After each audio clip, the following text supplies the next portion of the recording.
Page number 95 पर किसान व जनजाति आंदोलन। 19वीं शताब्दी के आरंभ में अंग्रेजों से हुई संधियों के फलस्वरूप राजस्थान के शासक बाह्य आक्रमणों, मराठों एवं पंडारियों के आतंक से मुक्ति पाकर स्वच्छंदता से जीवन बिताने लग गए थे। कैसे बिताने लगे? स्वच्छंदता से जीवन बिताने लग गए थे। उसके बाद क्या हुआ? जीवन बिताने लग गए थे। राजस्थान में भूमि बंदोबस्त व्यवस्था के उपरांत शने शने गांवों में महाजनों का वर्चस्व स्थापित होने लगा। सात प्रथा मेवाड़ में प्रचलित के अंतर्गत प्रत्येक क्षेत्र में महाजन से लगान की अदायगी का आश्वासन लिया जाने लगा। समय समय पर नकद लगान जमा करवाने के लिए उसे अदायगी माना गया। इस व्यवस्था के कृषक अधिकाधिक रूप में महाजनों पर आश्रित होने लगे तथा उनके चंगुल में फंसने लगे थे। अपने ऐशो आराम के लिए राजस्थान के शासक एवं उनके जागीरदार किसानों पर विभिन्न प्रकार के लाग बाग कर लगाकर शोषण कर रहे थे। ठीक है। इससे जनता में असंतोष बढ़ता गया और 1897 ईस्वी में मेवाड़ के जागीर क्षेत्र बिजोलिया पे उसका पहला विस्फोट हुआ। जनता में असंतोष बढ़ गया, पहला विस्फोट हुआ। बिजोलिया का किसान आंदोलन 1897 से 1941 ईस्वी। बिजोलिया भिलवाड़ा जिले में स्थित है। यहाँ के किसान आंदोलन 1897 में प्रारंभ तथा 1941 में समाप्त हुआ। 1931 ईस्वी की जनगणना के समय इस ठिकाने की जनसंख्या 15,000 के करीब थी। कुल 79 ग्राम इस ठिकाने के अंतर्गत थे। इस आंदोलन में 3 चरण माने जाते हैं। प्रथम चरण 1897 से 1915, द्वितीय चरण 1916 से 1928, तृतीय चरण 1929 से 1941। भारत में संगठित कृषक आंदोलन प्रारंभ करने का श्रेय मेवाड़ के ठिकाने बिजोलिया को ही है। इस ठिकाने का सर्वप्रथम संस्थापक जो था अशोक परमार था। अशोक परमार राणा सांगा की ओर से 1527 ईस्वी में खानवा के युद्ध में सम्मिलित हुआ था। युद्ध में अशोक की वीरता को देखते हुए सांगा ने उसे उपरमाल की जागीर प्रदान की। बिजोलिया इसी जागीर का सदर मुकाम था। उपरमाल के किसान अधिकतर धाकड़ गोत्र के किसान थे। उसने अपने जमींदार जागीरदार राव कृष्ण सिंह ने 1894 ईस्वी में जागीरदार बना था से परेशान थे। अतः 1897 ईस्वी में 2 किसान नानाजी पटेल व ठाकजी पटेल उनकी शिकायत लेकर मेवाड़ महाराणा के पास पहुंचे, पर कोई परिणाम नहीं प्राप्त हुआ। सन 1903 ईस्वी में राव कृष्ण सिंह ने उपरमाल की जनता पर चौरी की लाग। इस लाग के अनुसार ठिकाने हर किसान को अपनी पुत्री की शादी के अवसर पर 5 रुपये 13 रुपये चौरी कर के रूप में ठिकाने को देने होते थे। दादा उसके उत्तराधिकारी पृथ्वी सिंह ने 1906 ईस्वी में तलवार बंधाई। नए जागीरदार की गद्दीनशीनी के समय उत्तराधिकार के रूप में राज्य द्वारा लिए जाने वाला उत्तराधिकार शुल्क की लाग लगा दी। इसके विरोध स्वरूप ठिकानों ने अपनी कन्याओं के विवाह स्थगित कर दिए तथा ठिकाने की भूमि पर कृषि कार्य करना बंद कर दिया। अंत में राव कृष्ण सिंह ने चौरी कर को 1905 में आधा कर दिया। ठीक है। तलवार बंधाई कर का विरोध साधु सीताराम दास, पहले यह राज्य के पुस्तकालय में कर्मचारी थे, फतेहकरण चारण व ब्रह्मदेव के नेतृत्व में किसानों ने किया तथा 1913 में किसानों ने ठिकानों की भूमि पर हल नहीं चलाया। आंदोलन को व्यवस्थित रूप देने के लिए किसान नेताओं ने विजय सिंह पथिक से संपर्क स्थापित किया। 1914 ईस्वी में राव पृथ्वी सिंह का देहांत हो गया और उनका पुत्र केसरी सिंह अल्पवयस्क था, इसलिए जागीरी प्रशासन कोर्ट ऑफ वाइस महाराणा के नियंत्रण में चला गया। राज्य सरकार की तरफ से अमर सिंह राणावत को बिजोलिया ठिकाने का प्रशासक नियुक्त किया गया, जिसकी सहायता के लिए डूंगर सिंह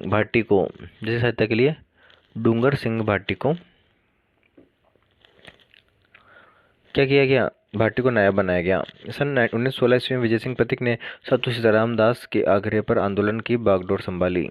पथिक जी को रासबिहारी बोस ने 1915 में संपूर्ण क्रांति हेतु खरवा ठाकुर गोपाल सिंह के पास भेजा था। यद्यपि यह क्रांति असफल रही और इन्हें टोडगढ़ के दुर्ग में कैद कर लिया गया, किंतु पथिक जी वहां से भाग निकले। इसके बाद ही उन्होंने अपना नाम भूप सिंह से बदलकर विजय सिंह पथिक रख लिया था।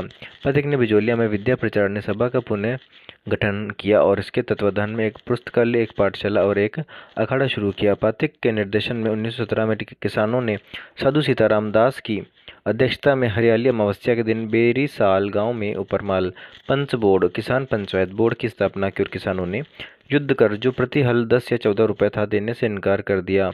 मन्ना पटेल इस पंचायत का सरपंच बना। प्रेमचंद भील स्वरचित गीतों की रचना में माहिर इस समय पथिक जी के विशिष्ट सहयोगी थे। पथिक ने कानपुर से प्रकाशित गणेश शंकर विद्यार्थी के समाचार पत्र प्रताप के माध्यम से इस आंदोलन को देश भर में चर्चा का विषय बना दिया। इसके अतिरिक्त प्रयाग का अभ्युदय, कलकत्ता का भारत मित्र तथा पूना से लोकमान्य तिलक का मराठा पत्रों ने भी बिजोलिया किसान आंदोलन संबंधी समाचारों का नियमित रूप से प्रकाशन करना आरंभ कर दिया था। बिजोलिया के किसानों पर हो रहे अत्याचारों से द्रवित होकर लोकमान्य तिलक ने महाराणा फतेह सिंह को एक पत्र द्वारा मेवाड़ के गौरवमय इतिहास की याद दिलाई थी। अब इस संपूर्ण मामले की जांच हेतु 1919 ईस्वी में बिंदुलाल भट्टाचार्य की अध्यक्षता में एक जांच आयोग का गठन किया गया। ठाकुर अमर सिंह व अफजल अली इस आयोग के अन्य सदस्य थे। आयोग ने गैर कानूनी लागबाग व अत्याचार बंद करने की सिफारिश की, पर मेवाड़ के महाराणा ने इसका पालन न किया।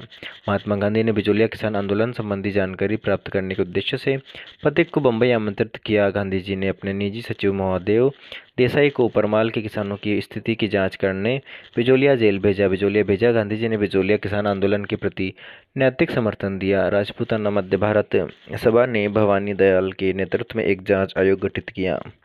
तब महाराणा फतेह सिंह ने कहा कि बाहर का आदमी इसकी जांच नहीं करेगा, मैं दूसरा आयोग गठित कर देता हूं। ठीक है। इसके बाद में मजबूरी में अप्रैल 1920 ईस्वी में मेवाड़ के महाराणा ने दूसरा जांच आयोग गठित किया। ठाकुर राज सिंह बेदला, तख्त सिंह मेहता, रामाकांत मालवीय इस आयोग के सदस्य थे। संपूर्ण जांच पड़ताल के बाद द्वितीय आंदोलन ने भी आंदोलन की मांगों को न्यायोचित माना। मेवाड़ सरकार ने आयोग की सिफारिश पर कोई निर्णय नहीं लिया। ठीक है, कोई निर्णय इनकी सिफारिश पे भी नहीं लिया बाद में। आगे देखते हैं। एक बार फिर से आंदोलन प्रारंभ हुआ और इस बार आंदोलन का नेतृत्व माणिकलाल वर्मा, किसानों के बीच लोकप्रिय पंचड़ा गीत के रचयिता व किसान नेता को सौंपा गया। ध्यान दें पीड़ितों को पंचड़ा गीत के रचयिता विजय सिंह पथिक थे। पीड़ितों के पंचड़ा गीत के रचयिता मामले की गंभीरता को देखते हुए स्वयं भारत सरकार का एजीजी हालैंड बिजोलिया आया व किसानों व ठिकानों के बीच 1922 में समझौता करवाया। हालैंड के साथ आगलवी, विल्किसन, प्रभास चटर्जी व बिहारी लाल भी थे। किसानों का प्रतिनिधित्व मोतीचंद नारायण पटेल, रामनारायण चौधरी व माणिकलाल वर्मा ने किया। भारत सरकार ने एजीजी हॉलैंड व किसानों के बीच समझौते के अनुसार 84 में से 35 लाख माफ कर दी गई। समझौते के अनुसार 84 में से 35 लाख माफ कर दी गई। अंततः 1922 ईस्वी में आंदोलन समाप्त हो गया, किंतु ठिकाने ने समझौते का पालन नहीं किया। आंदोलन एक बार पुनः शुरू हुआ, किंतु जल्दी ही माणिकलाल वर्मा, पथिक, रामनारायण चौधरी के बीच मतभेद हो गए। अब आंदोलन का नेतृत्व जमनालाल बजाज के हाथों में आ गया। उन्होंने मेवाड़ महाराणा से समझौते का प्रयास किया, किंतु कोई विशेष सफलता न मिली। आंदोलन के अंतिम चरण में मेवाड़ के प्रधानमंत्री सर विजय राघवाचार्य ने प्रजामंडल के नेताओं से बातचीत कर किसानों की अधिग्रहित भूमि पुनः सौंपी। ठीक है। 1941 ईस्वी में राघवाचार्य के आदेश पर मेवाड़ का राजस्व मंत्री मोहन सिंह मेहता बिजोलिया गया व इस आंदोलन के नेता माणिकलाल वर्मा से बातचीत कर समझौता किया, जिसके तहत किसानों को राज्य द्वारा जब्त उनकी जमीनें वापस लौटा दी गई। इसके साथ ही यह आंदोलन समाप्त हुआ। बिजोलिया किसान आंदोलन में तुलसी भील ने एक असाधारण संदेशवाहक के रूप में कार्य किया। अब बेगू किसान आंदोलन, कौन सा? बेगू किसान आंदोलन।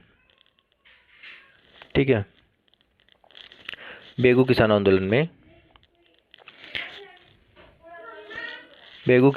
क्या हुआ? बेगू किसान आंदोलन का अपन सार देखते हैं। बेगू किसान आंदोलन में मेवाड़ के ठिकाने बेगू के किसानों से अपने जो है जागीरदारों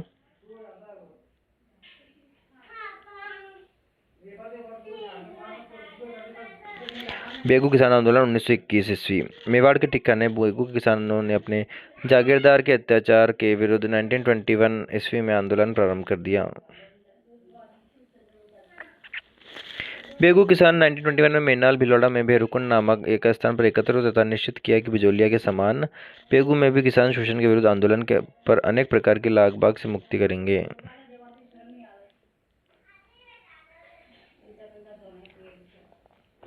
ठीक है। इसी तरह एक सभा चांदखेड़ी में भी हुई। बेगू किसान आंदोलन के नेता राजस्थान सेवा संघ के मंत्री रामनारायण चौधरी थे। जागीरदार ने आंदोलन के उछलने के लिए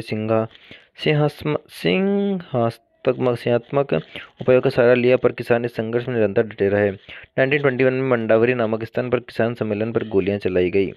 अंत में बेगू के ठाकुर अनूप सिंह ने विवश होकर किसानों से समझौता कर लिया तथा उनकी सभी मांगें मान ली।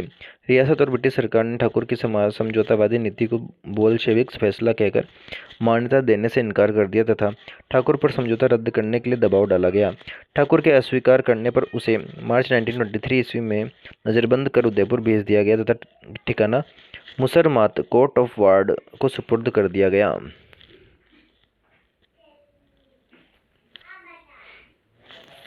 ठीक है, उसके बाद है, इस पद पर भ्रष्टाचार और दमन के लिए कुख्यात लाला अमृतलाल को नियुक्त किया गया। इसके साथ ही सरकार ने बंदोबस्त आयुक्त सेटलमेंट कमिश्नर ट्रेंच को बेगू का किसानों की शिकायतों जांच करने के आदेश दिए। ट्रेंच आयोग ने 2-4 लागतों के अतिरिक्त अन्य सभी लागतें बेगार और भूमि लगान को उचित बताया। ठिकानों का प्रशासक अमृतलाल सरकारी सेना की सहायता से किसानों से लगान वसूल करने लगा। बेगू के किसान आयोग के निर्णय पर विचार करने के लिए गोविंदपुरा ग्राम एकत्र हुए। किसान प्रतिनिधियों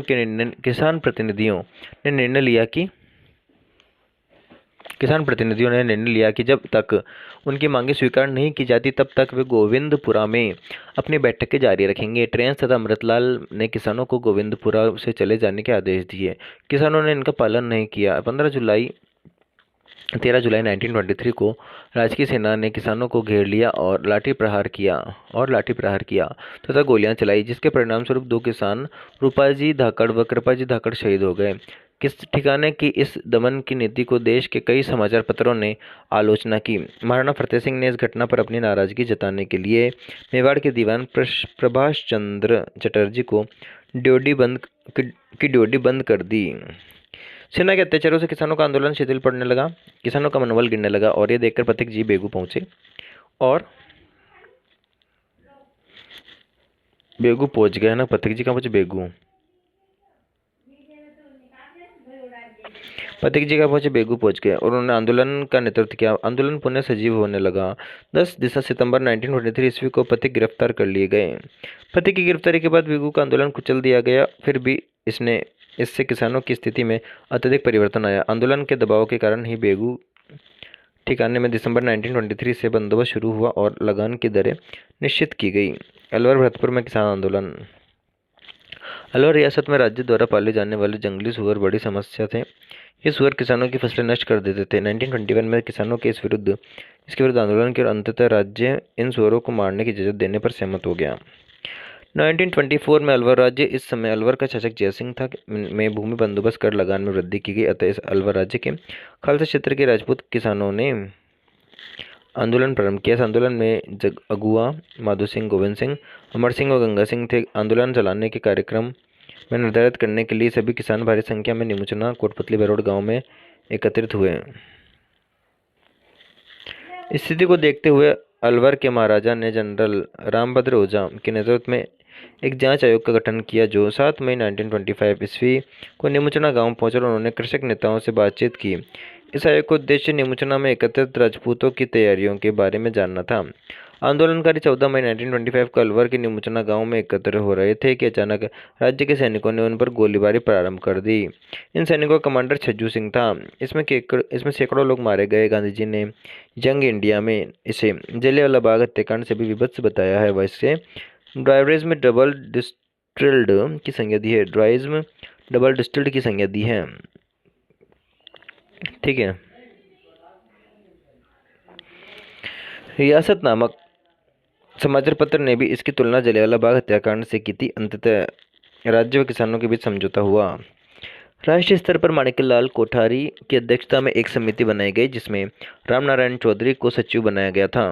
रामनारायण चौधरी ने ही इसे निमुचना हत्याकांड कहना शुरू किया। जब अलवर के राजा जयसिंह पर इसका दबाव बढ़ा तो इस घटना की जांच के लिए एक जांच आयोग बनाया गया, जिसमें छज्जू सिंह, लाला रामचरण व सुल्तान सिंह सदस्य थे। इस जांच आयोग में मामले पर लिवापोती कर दी। इस आंदोलन में एक किसान रघुनाथ चौधरी की बेटी सीता देवी ने भी बढ़ चढ़कर हिस्सा लिया।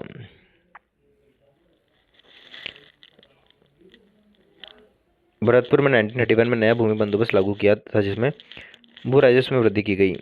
इस नई व्यवस्था का विरोध किसानों ने इस नई व्यवस्था का विरोध किसानों से लगान वसूलने वाले कर्मचारियों, जिन्हें लंबरदार कहा जाता था, ने किया। इसका कारण यह था कि ये बढ़ा हुआ भू राजस्व वसूलना असंभव न था। वे लोग किसानों की दयनीय दशा से परिचित थे। लंबरदारों का नेतृत्व भोजी लंबरदार ने किया, पर नवंबर 1931 ईस्वी में उसकी गिरफ्तारी के साथ ही यह आंदोलन समाप्त हो गया। इस आंदोलनों के अतिरिक्त अलवर भरतपुर क्षेत्र का मेयो किसान आंदोलन भी बड़ा चर्चित रहा था। इस क्षेत्र में मोहम्मद हादी ने 1932 ईस्वी में अंजुमन खादिम उल इस्लाम नामक संस्था की स्थापना कर किसानों को संगठित किया। इसके बाद चौधरी यासीन खान के नेतृत्व में किसानों ने आंदोलन कर राज्य से अनेक रियासत प्राप्त की।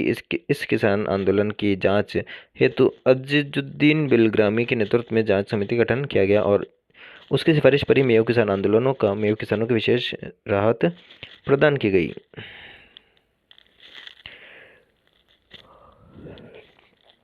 अब बूंदी किसान आंदोलन।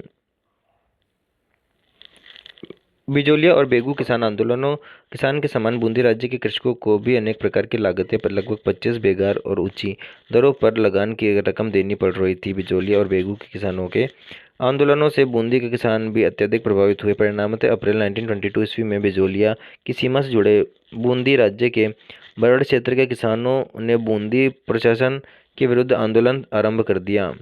29 मई 1922 को लंबाखो नामक गांव में एक सभा आयोजित हुई, जिसमें लगभग 1000 किसान सम्मिलित हुए थे। दूसरे दिन 30 मई 1922 को निमाना में 4000 से 5000 के बीच किसान स्त्रियों सहित पहुंचे। इस सभा के दौरान राजस्थान सेवा संघ के कार्यकर्ता बिजोलिया निवासी भंवरलाल सुनार प्रज्ञा चक्षु को राज्य पुलिस ने गिरफ्तार कर लिया था, किंतु भीड़ उन्हें वापस छुड़ाने में सफल रही। इस आंदोलन का नेतृत्व राजस्थान सेवा संघ के कार्यकर्ता नैनूराम के हाथों में था। बूंदी राज्य के इन किसानों पर अत्याचार प्रारंभ कर दिए। राजस्थान सेवा संघ के माध्यम से बूंदी राज्य में चल रहे दमन चक्र की सर्वप्रथम निंदा की गई थी। 2 अप्रैल 1923 ईस्वी को डाबी गांव में किसानों की एक सभा हुई। सभा में एकत्रित किसानों की भीड़ पर पुलिस ने निष्ठुरता से लाठी प्रहार किया तथा गोलियां चलाई, जिसके परिणाम स्वरूप नानक जी भील और देवीलाल जी गुजर शहीद हुए। इस समय पुलिस का हाकिम इकराम हुसैन था। बूंदी राज्य की सर्वत्र निंदा की गई। बूंदी सरकार ने किसानों की कुछ शिकायतों का निवारण किया और लाख बाग और बेगार में कुछ रियायतें दी।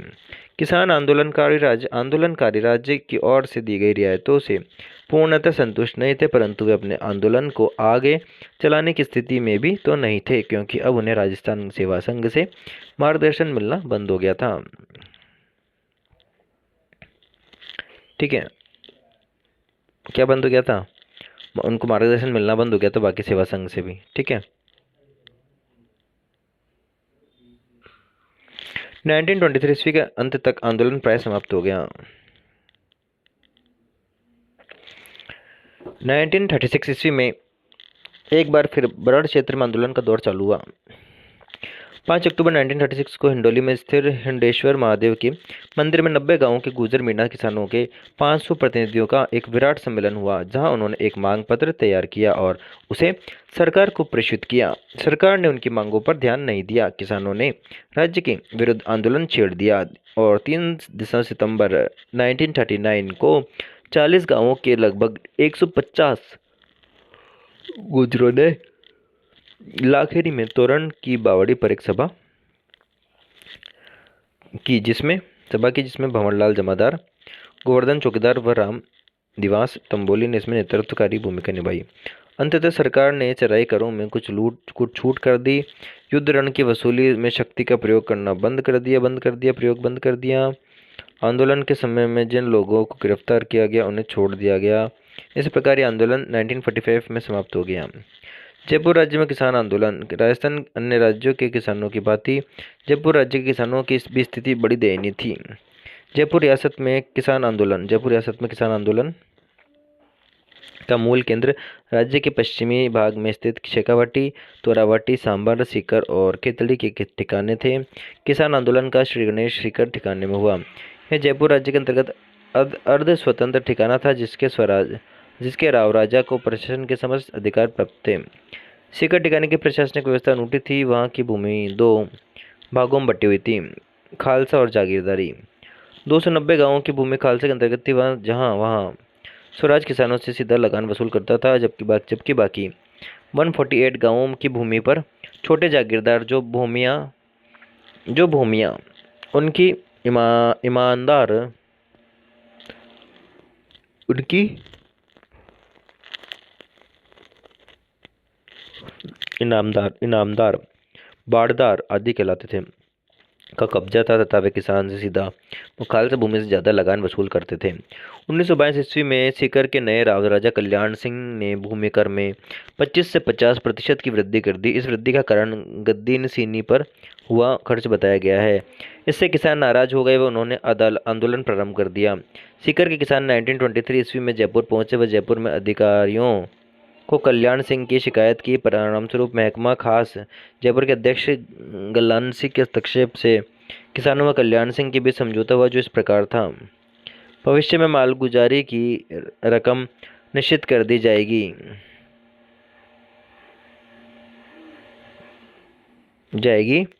भविष्य में क्या कर दी जाएगी? मालगुजारी की रकम निश्चित कर दी जाएगी। उसके आगे का क्या है?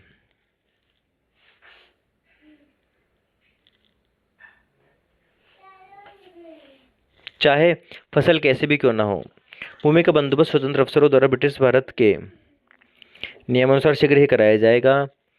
ठिकाना चोरी का माल मिलने पर चौथ 1/4 भाग नहीं लेगा और चोरी वगैरह से प्रजा की रक्षा और अपराधियों को समुचित सजा का प्रबंध करेगा। स्वर्गीय राजा के समय में जो लागें थी ठिकाना उन्हें वसूल करेगा और नई लाग नहीं लगाएगा। भू राजस्व के पुराने बकाया की बड़े ध्यानपूर्वक जांच पड़ताल की जाएगी और पर्याप्त दस्तावेज प्रमाण होने पर ही उन्हें वसूल किया जाएगा। पर यह समझौता न चला और 1924 ईस्वी में फसल अच्छे होने पर भू राजस्व बढ़ा दिया गया और किसान वापस शिकायतें लेकर जयपुर पहुंच गए, पर कोई हल नहीं निकला। 1925 ईस्वी में इस आंदोलन में नया मोड़ आता है जब रामनारायण चौधरी व हरि ब्रह्मचारी इसका नेतृत्व संभालते हैं, पर जल्दी ही जयपुर राज्य इन दोनों को जयपुर राज्य छोड़ने को बाध्य कर देता है। ठीक है, वापस इनको बाध्य कर देता है छोड़ने के लिए। किसानों ने फिर जयपुर सरकार से प्रार्थना की कि उसके साथ न्याय किया जाए और आंदोलन के स्वरूप को देखते हुए मिस्टर रेनॉल्ड्स, प्रेसिडेंट महकमा खास जयपुर ने शिखर अधिकारी को फिर लिखा कि किसानों के साथ न्याय किया जाए, लेकिन स्थिति में कोई परिवर्तन नहीं हुआ। अंततः इसके विरुद्ध राजस्थान सेवा संघ के मंत्री रामनारायण चौधरी ने न केवल तरुण राजस्थान समाचार पत्र के माध्यम से किसानों की आवाज उठाई, अपितु लंदन से प्रकाशित होने वाले डेली हेराल्ड के लिए भी लेख भेज दिए। तो इसका परिणाम ये हुआ कि सर पैट्रिक लॉरेंस ने 1925 में ब्रिटिश संसद के निम्न सदन हाउस ऑफ कॉमन्स में चार अलग अलग बार में कुल 9 प्रश्न सीकर किसान आंदोलन के बारे में पूछे। ऐसी स्थिति में अप्रैल 1925 में किसी सीकर के सीनियर अफसर ने इस समस्या के समाधान हेतु एक कमीशन की नियुक्ति की। इसके बाद जयपुर राज्य की सलाह पर स्वराज कल्याण सिंह की भूमि बंदोबस्त हेतु तैयार हुए, पर जरीब की लंबाई को लेकर 1928 में फिर विवाद पैदा हो गया। जरीब है, किसान जरीब की लंबाई 120 फुट चाहते थे। किसान अपनी समस्या लेकर एक बार फिर जयपुर पहुंचे। इस पर 2 जनवरी 1931 को mister Glancy, president state council Jaipur, Rao Raja Sikar को लिखा कि पिछले 2-3 महीनों से सीकर के किसान जयपुर में आए हुए हैं और भू राजस्व की ऊंची दरों और जरीब की लंबाई के बाबत शिकायत कर रहे हैं। अतः स्वयं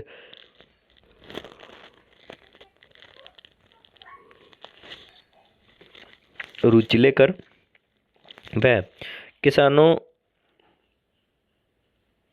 की शिकायतें दूर करें और सीकर ठिकानों में ठीक से सर्वे करवाकर सेटलमेंट भू राजस्व तय करने का काम शीघ्र पूरा करवावे। इस पर सीकर ठिकाने ने भूमि बंदोबस्त का कार्य शुरू कर दिया और राव राजा ने 1931 में अपने जन्मदिन पर लगान में छूट की घोषणा भी कर दी तथा किसानों की अन्य शिकायतों को भी शीघ्र दूर करने का आश्वासन दिया, लेकिन वास्तव में उनकी शिकायतें दूर नहीं की गई और उन्हें कोई विशेष राहत नहीं मिली। ठीक है, शिकायतें भी दूर नहीं करी, कोई विशेष उनको राहत भी नहीं मिली।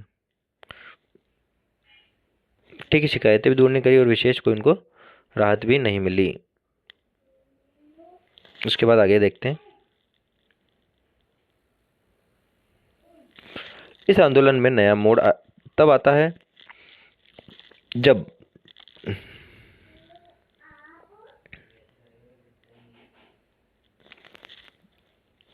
अखिल भारतीय जाट महासभा के कुंवर रतन सिंह व ठाकुर देशराज इसमें भाग लेते हैं।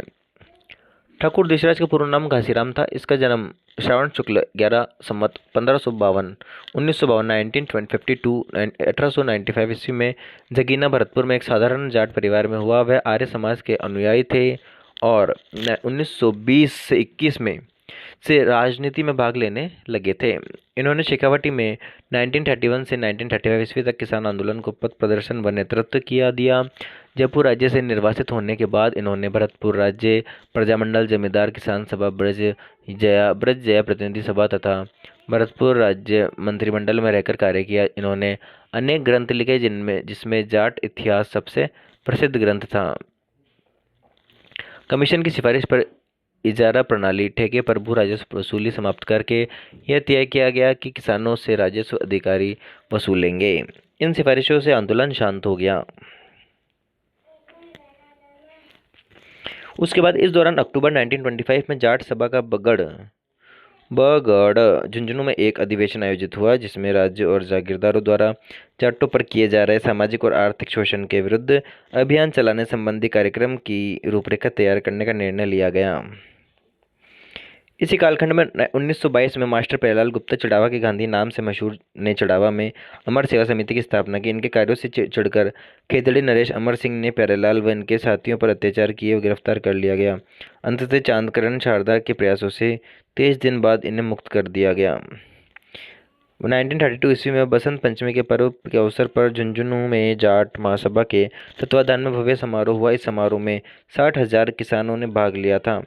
जाटों को संगठित करने के उद्देश्य से देशराज ने सितंबर 1933 ईस्वी में पलथाना में एक सभा का आयोजन किया, जिसमें सीकर में एक महायज्ञ करने का निर्णय लिया गया। राव राजा कल्याण सिंह ने महायज्ञ के अध्यक्ष की सवारी के लिए हाथी देने से इनकार कर दिया, जिससे जाटों और राव राजा के बीच तनाव उत्पन्न हो गया। महायज्ञ के समय यह यज्ञ पंडित खेमराज शर्मा की देखरेख में बसंत पंचमी के दिन 20 जनवरी 1934 ईस्वी को प्रारंभ हुआ। वह 7 दिन तक चल गया था।